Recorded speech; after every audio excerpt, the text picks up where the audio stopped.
Hi, my name is Amber, and this is my presentation on moral development theories.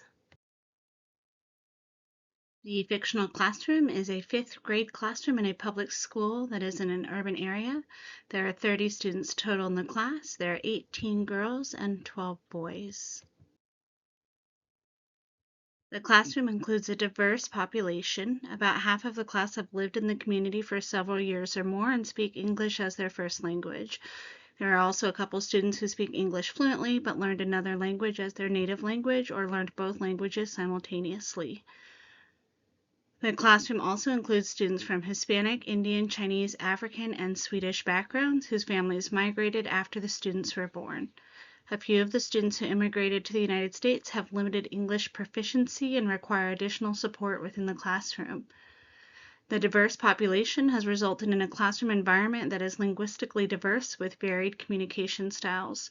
The students represent a variety of cultures with unique traditions, foods, festivals, and customs that represent their unique cultural heritage.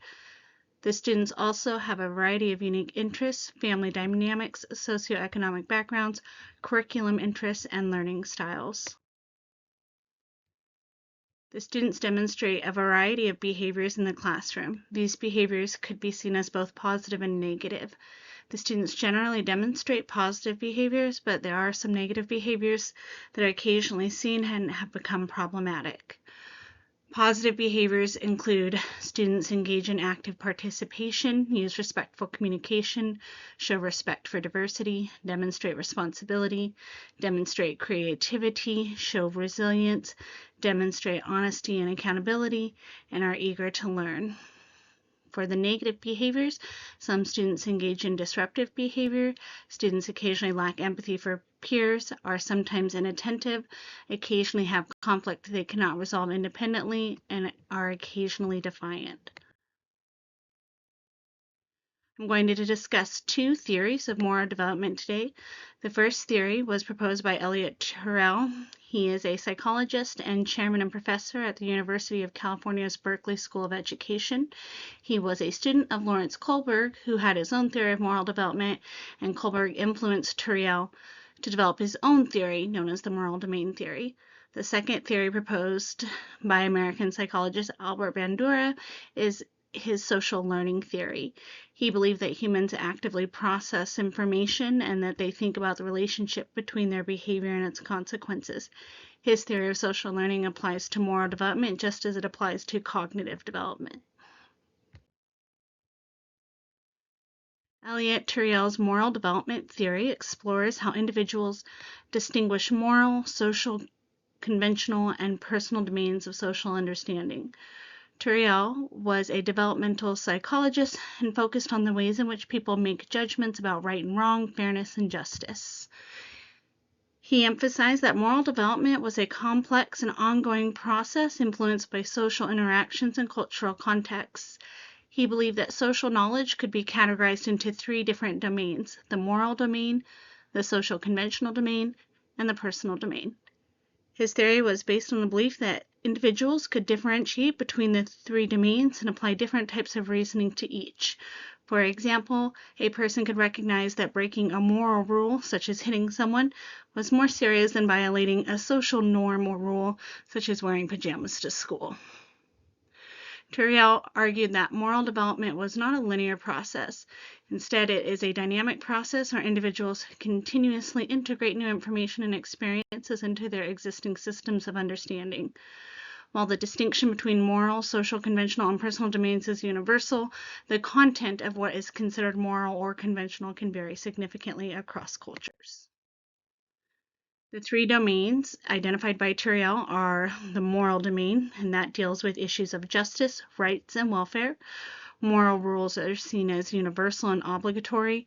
They are not dependent on social context or personal preferences, and children develop an understanding of moral concepts early on through social interactions and experiences that highlight the impact of their actions on others' welfare.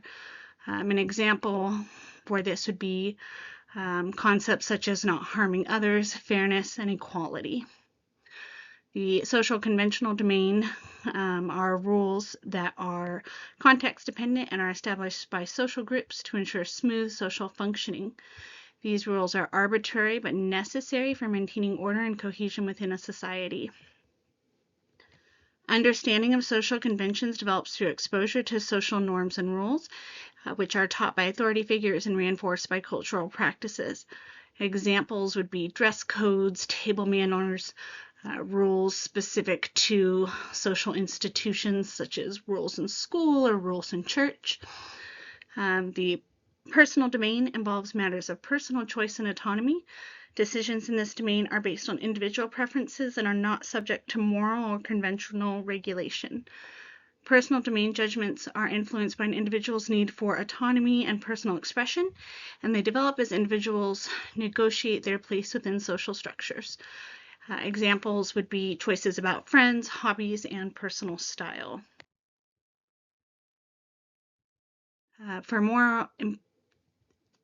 There are important implications of Tyrrell's theory. Moral education should focus on developing an understanding of justice, rights, and welfare, rather than just merely enforcing the rules. Social conventions should be taught as flexible rules that help maintain social order, but make sure that children know that these are not absolute truths. And under the personal domain choices, they should be respected so that children's autonomy is fostered and they develop their sense of personal responsibility.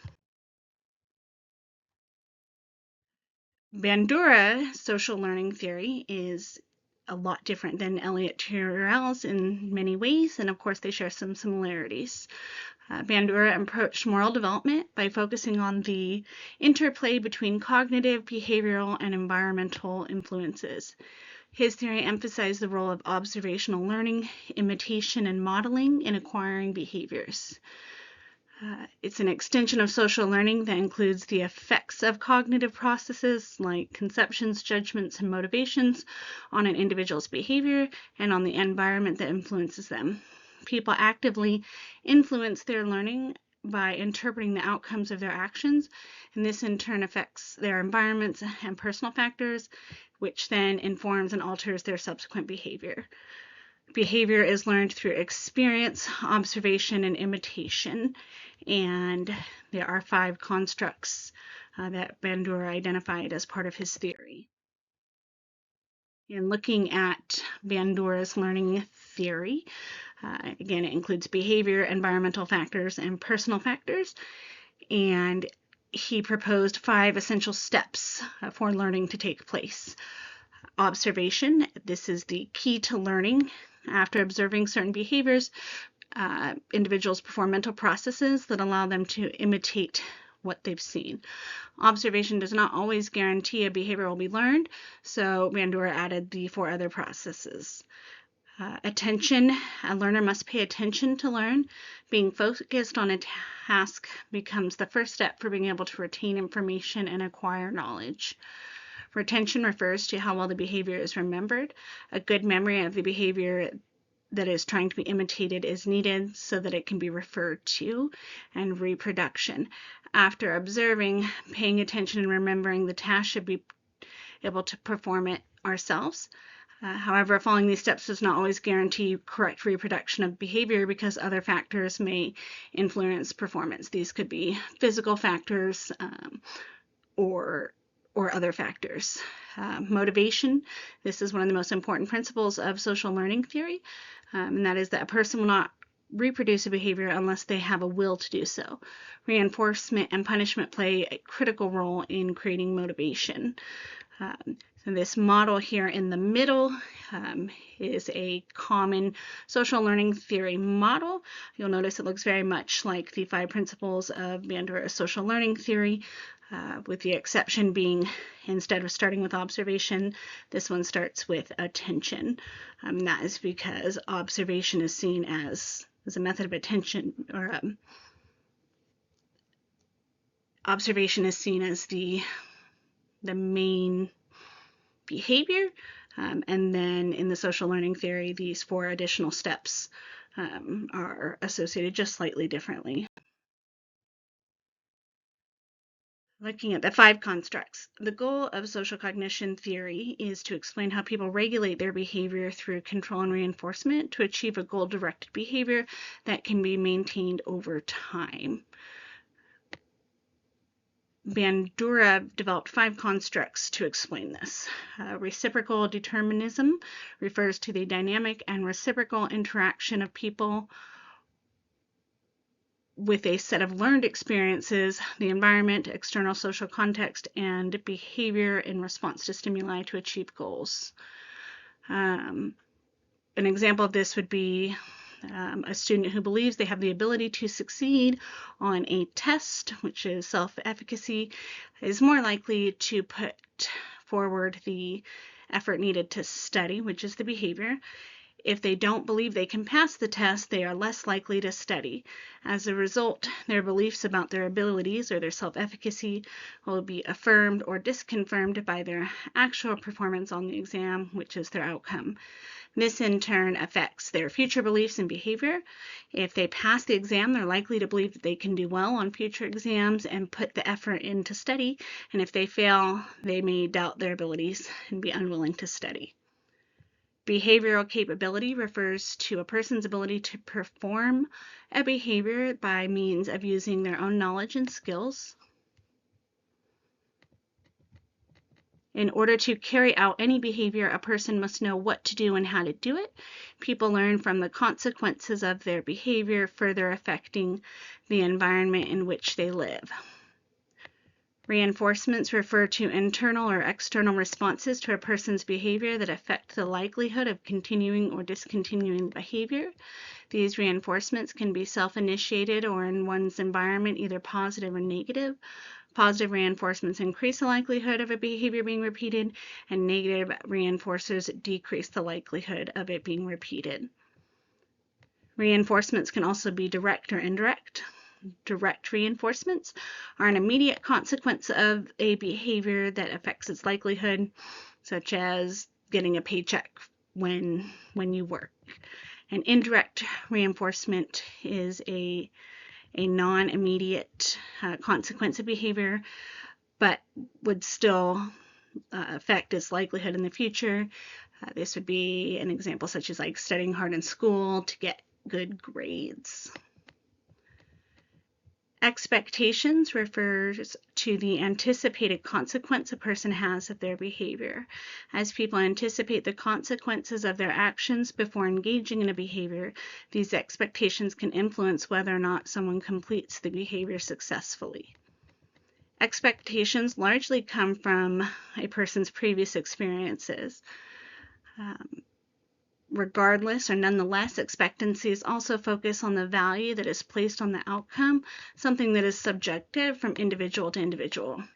For example, a student who may not be motivated to get good grades may put a lower value on taking the steps necessary to achieve them than someone who wants to be a high performer and get good grades.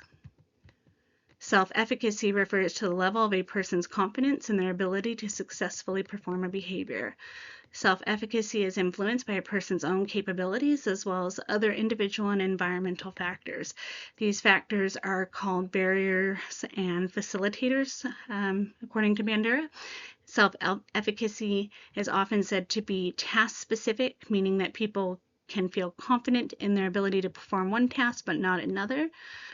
For example, a student may feel confident in their ability to do well on a test in school, but they might not feel as confident in their ability to socialize or make friends. This is because self-efficacy is based on past experience and beliefs. If a student has never made friends before, they are less likely to believe that they will do so in the future.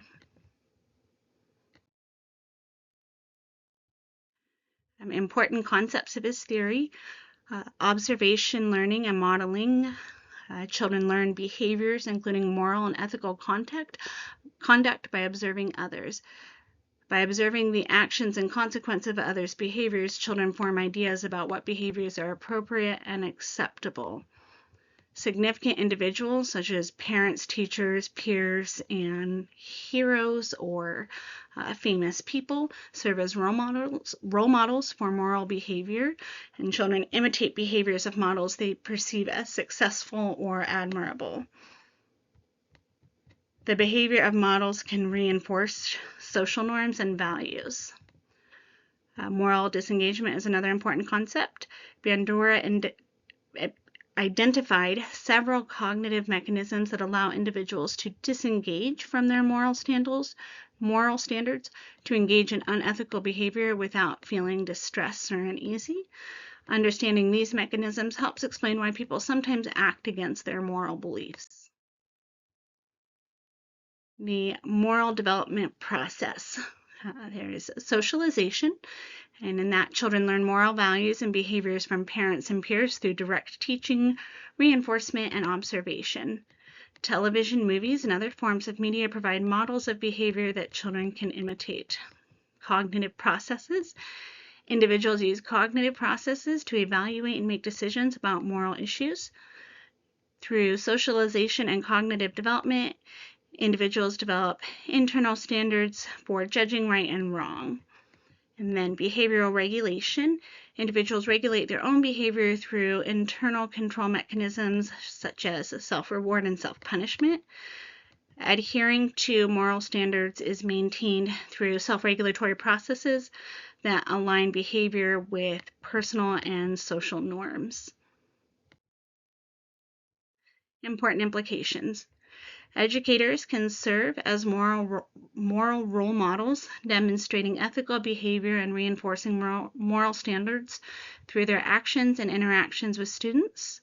Incorporating discussions of moral dilemmas and the consequences of actions can help students develop moral reasoning and self-regulatory skills. Parents can promote moral development by modeling ethical behavior, discussing moral issues, and encouraging children to think critically about right and wrong. Positive reinforcement of moral behavior and constructive discussions about unethical behavior can help children with the internalization of moral standards. Media has the ability to significantly influence children's moral development, which means they also have a responsibility to portray ethical behavior and the consequences of unethical actions. Communities can support moral development by creating environments that promote ethical behavior and discourage moral disengagement. Now that we've learned about these two theories, let's look at some major differences. In looking at Turiel's theory, the main focus is on moral development, while Bandura's theory is primarily focused on general learning processes. Turiel's theory specifically addresses how individuals differentiate between moral, social, conventional, and personal domains of social knowledge.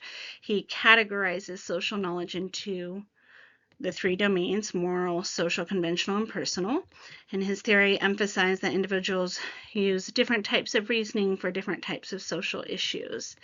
His theory explains how individuals learn behaviors, including moral behaviors, through observation, imitation, and modeling. Observational learning focuses on watching others and the consequences of their actions shape learning and behavior. His theory highlights the role of cognitive processes such as attention, retention, motivation, and social influences in learning.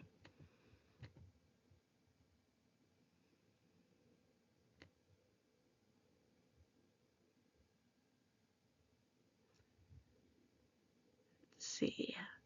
Turiel had a belief that moral development depends on the moral domain, whereas for Bandura, moral development is learned through observation, imitation, and modeling. Turiel saw moral development as a separate form of development, and that it was developed based on knowledge belonging to one of three different domains. And for Bandura, moral development was part of a social development and learned through the same means as other information is learned, by observing, imitating, and modeling. Turiel's theory was based on the idea that moral wrongs are viewed as universally wrong because they involve issues of harm and justice. Bandura's theory saw moral behavior as being more influenced by observing others, role models, and media. It also allowed for moral disengagement, which is the rationalizing of unethical behavior. According to Turiel's theory, moral transgressions are viewed as universally wrong because they involve those issues of harm and justice, those moral, universal, big rights and wrongs. Conventional transgressions were seen as wrong within specific social contexts due to social norms and rules, and personal choices were considered individual preferences that don't impact others significantly and are therefore outside of moral and conventional judgments. Bandura's theory based moral learning mainly on modeling learning behaviors by observing and imitating models. It included the idea of vicarious learning, which is the understanding the consequences of behavior through observing others. It also includes self-regulation, which is the process by which individuals control their own behavior through internal standards and self-reinforcement. His theory also includes the concept of moral disengagement, which is where individuals can rationalize the unethical behavior to avoid guilt. Turiel's theory focused on ways individuals use different domains for different decisions, whereas with Bandura's theory, the focus is more on the vicarious learning, reinforcement, self-efficacy, and regulation.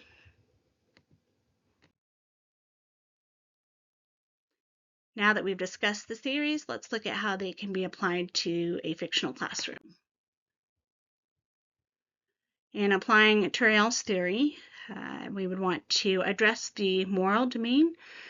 This would help students develop their moral reasoning by examining the consequences of actions and the underlying principles of justice and welfare. An example would be to present students with moral dilemmas, such as the Heinz dilemma, where a guy has to decide whether to steal a prescription drug he can't afford to save his dying wife. It would also include facilitating discussions where students explore concepts of fairness, justice, and rights. Under Address the Moral Domain, it would also help encourage empathy and perspective taking, allowing students to practice moral decision making in a controlled and safe environment. An example would be to organize role-playing activities where students act out situations involving moral conflicts, such as standing up to a bully or deciding whether to return a purse that they found. The next way to apply Turiel's theory is to address the social conventional domain. This helps students understand the importance of social conventions in maintaining order and cooperation within the classroom community. An example would be to involve students in creating classroom rules and expectations, discuss why these certain rules exist, such as raising hands before talking or lining up quietly. Addressing the social conventional domain also helps students develop an appreciation for diversity and the role of social conventions in different social contexts. An example would be to introduce students to different cultural practices and norms through your projects or presentations. Specifically discuss how the conventions vary across cultures and why respecting these differences is important. In applying Turiel's theory, we want to support the student's personal domain by respecting their personal individual preferences and promoting a sense of autonomy. An example would be to give students opportunities to make choices about different aspects of their learning, such as selecting topics for projects or choosing from a list of books for reading assignments. Addressing the personal domain recognizes and validates the personal domain by allowing students to share aspects of their identity that are important to them. An example would be to encourage students to express their personal interests and hobbies through show and tell sessions, or have them do creative projects that reflect their individuality. Another way to apply his theory is to use integrative activities. These help students see The interplay between moral reasoning, social conventions, and personal choices in real-world situations or contexts. An example would be to have students develop projects that integrate all three domains. For example, a project on environmental conservation can look at the moral issues, which is the responsibility to protect the environment, social conventions, which includes like recycling and the city or community's rules or laws regarding littering and recycling, and personal choices would include individual lifestyle changes. Using integrative activities provides a holistic learning experience that encompasses all three domains, promotes moral development, social awareness, and personal growth. An example would be to have students engage in community service projects such as organizing a charity event or a neighborhood cleanup. After they do this, they would reflect on the moral implications of helping others, social conventions of working as a team, and following community guidelines, and then the personal domain and their personal satisfaction or feeling good about contributing to the community. Another way to apply this theory is to use classroom management strategies. This will teach students to apply appropriate reasoning to different types of conflicts and develop problem-solving skills. For example, when conflicts arise, a teacher could guide students to distinguish between moral issues like fairness and rights and social conventions such as following rules. A teacher could also use mediation techniques to help them resolve their disputes. Classroom management strategies also reinforce the importance of all three domains in contributing to creating a well-rounded, ethical, and socially responsible individual. For example, a teacher could recognize and reward behaviors that reflect moral reasoning, such as helping a peer, adherence to social conventions, such as following class rules, and personal initiative, such as completing a self-chosen project. And looking at how Bandura's theory can be applied to a classroom. First one is to use observational learning and modeling. Students are more likely to imitate behaviors that are modeled by a respected and consistent authority figure. An example would be for a teacher to demonstrate positive behaviors such as respect, punctuality, and enthusiasm for learning. They would also want to show empathy and fairness in their interactions with students. Using observational learning and modeling helps because peer influence can be powerful, and students often learn effectively by observing and imitating their classmates. An example would be to use peer tutoring and group work where students can observe and learn from each other. Students who are showing positive behaviors can be selected as leaders or mentors. Using observational learning and modeling is effective because exposure to diverse role models can inspire students and provide a variety of perspectives on positive behavior and success. For example, a teacher can invite a guest speaker or show videos that feature individuals demonstrating skills that the students would desire and behaviors that they would want to promote, such as professionals discussing their careers or athletes talking about their teamwork. To apply Bandura's theory to the classroom, you would want to use reinforcement and motivation. Students observe rewards, and these can be used to get students motivated to copy the behaviors that led to them. An example would be for the teacher to publicly acknowledge and reward students who display positive behaviors and achievements. You can use praise, certificates, or privileges to reinforce these actions. Reinforcing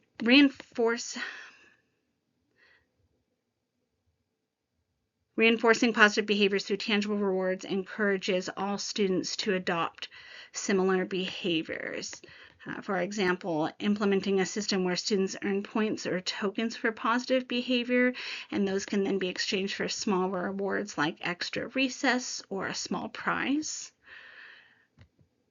Clear guidelines help students understand what behaviors are valued and expected, and reduces ambiguity and promotes consistency.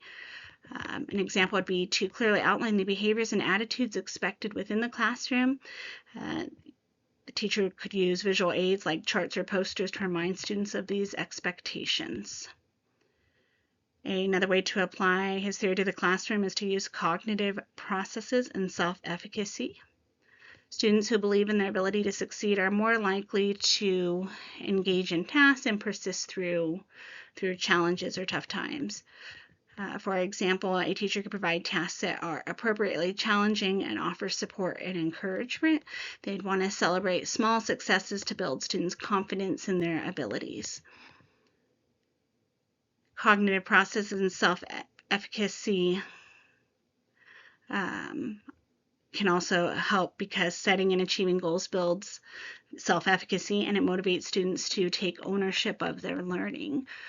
An example would be to help students set specific goals that are achievable for their learning and their behavior, and then have them monitor their progress, and the teacher can provide feedback.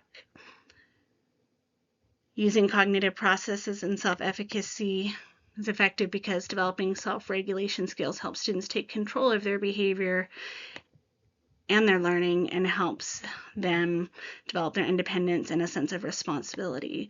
For example, a teacher could teach students techniques for self-regulation, such as setting personal goals, self-monitoring of their progress, and self-rewarding for their achievements. Another way to apply Bandura's theory to the classroom is to use media and technology. Media can provide additional models for learning, catering to different learning styles and keeping students engaged and participating.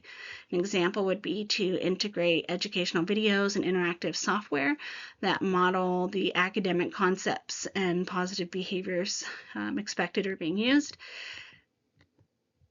You could also use tools to illustrate complex ideas and provide visual examples. Technology can be used to extend observational learning and modeling opportunities beyond the classroom. For example, using online platforms where students can collaborate on projects, share their work, and provide feedback with each other. Technology can be leveraged for continuous learning and interaction, and provide additional opportunities for students to improve their learning and skills and acquire motivation to continue to do so. Another way to apply Bandura's theory is to create a positive learning environment. Collaboration helps students learn from each other and develop social skills while reinforcing positive behavior through group dynamics. An example would be to use cooperative learning strategies where students work together on projects or problem-solving tasks. A positive learning environment encourages positive interdependence and individual accountability. A supportive environment encourages students to take risks in learning and model positive social interactions. For example, the teacher would want to foster a classroom atmosphere where all students feel safe, respected, and valued. A teacher would want to make sure they address issues like bullying and exclusion immediately and consistently. And as part of creating a positive learning environment, reflection helps students internalize lessons learned from observing others and their own experiences, and promotes a deeper understanding as well as self-improvement. An example would be to regularly engage students in reflection about their behavior and learning, discuss what strategies worked, what didn't work, and how the students can improve. How can a biblical worldview be applied to Turiel's and Bandura's theories? Turiel's theory emphasizes that moral judgments are based on principles of justice, rights, and welfare. From a biblical worldview, moral judgments are grounded in the teachings of the Bible, which emphasize love, justice, and compassion. Turiel's belief in absolute moral truths aligns with a biblical worldview. This theory states that social conventions or rules maintain social order and are guidelines, not absolutes. The Bible provides guidelines to live by as well, which are suggestions for living a good and godly life, but they are not required. Turiel's theory recognizes the personal domain as being that which includes individual choices and preferences that don't necessarily impact others. The Bible recognizes individual freedom and personal responsibility, as seen in Galatians 5:13, which says, "You, my brothers and sisters, were called to be free, but do not use your freedom to indulge the flesh. Rather, serve one another humbly in love." Just as an individual's personal domain includes their personal freedom of choice, and it is influenced by their moral. Just as it includes their personal freedom of choice, it is influenced by their moral beliefs and social influences. The Bible also aligns with this view, letting us know that we are free to make those personal choices, but those choices depend on our beliefs, such as our religious beliefs and our motivations.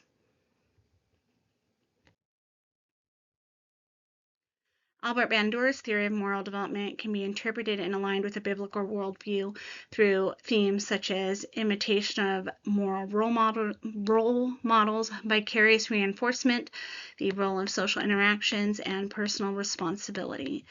Bandura's theory emphasizes the role of social models in moral development.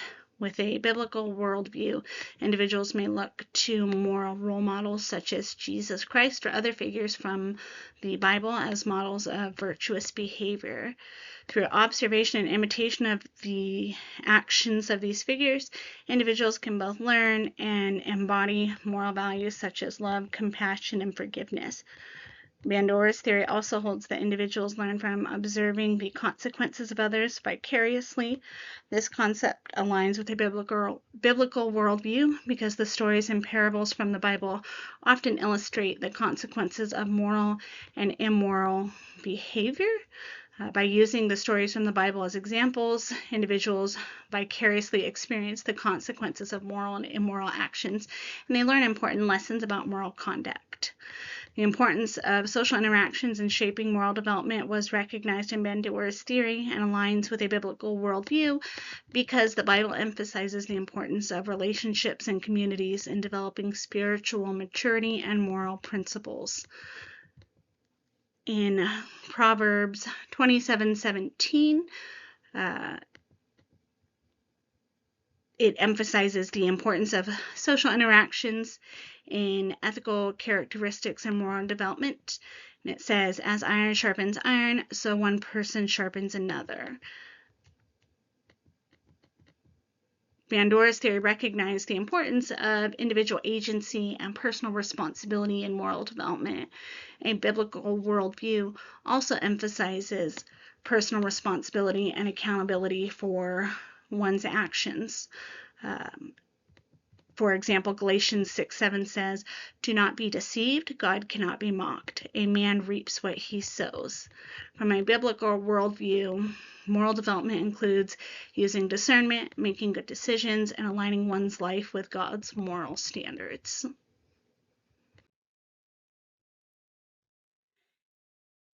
In summary, Elliot Turiel's domain theory and Albert Bandura's social learning theory provide unique frameworks for understanding moral development and social learning. They each have their own implications for moral development that can be used by parents and teachers. Turiel's theory categorizes social knowledge into moral, social, conventional, and personal domains, and guides development by facilitating discussions, using role-playing scenarios, and engaging children in activities that promote ethical reasoning, respect for social rules or norms, and individual autonomy. Bandura's theory emphasizes observational learning, modeling, and reinforcement, and guides development by encouraging adults to act as positive role models, promoting peer collaboration, and encouraging self-efficacy through goal setting and self-regulation practices. By integrating these theories in the classroom, teachers and educators can provide supportive learning environments that promote academic achievement, moral integrity, social responsibility, and personal empowerment among their students.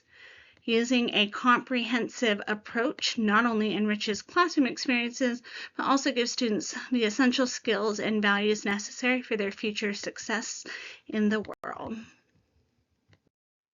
These are the references I used to create my presentation. Thank you for watching.